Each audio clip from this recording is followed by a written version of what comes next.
colònies? Avui us parlarem d'unes colònies molt especials per nens al·lèrgics i asmàtics.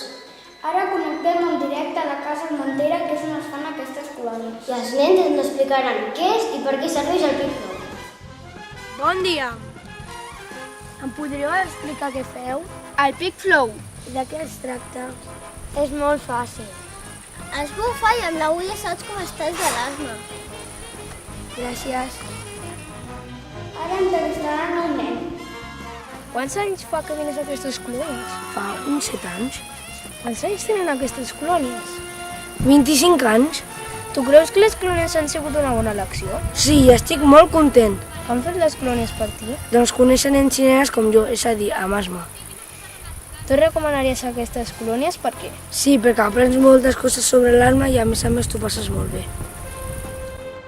Per cert, Carles, els nens d'aquestes colònies no es deuen avorrir tot el dia parlant de l'asma i la direcció? No, bona no. També fan jocs i concursos, com el que veureu ara, que poden aprendre i divertir-se i guanyar aquest fantàstic Otto.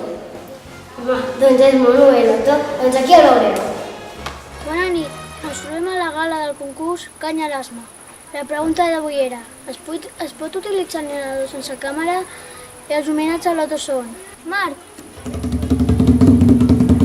Oriol i Joshua.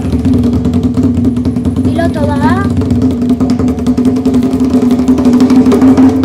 Joshua, Macachis. Gràcies. Lògicament, l'innedador sempre va amb càmera. Ara us passarem el temps de l'Armentera. Bona tarda. A l'Armentera es preveu neu. Farà -8 graus i màxim -1. Això mai havia passat a l'Armentera.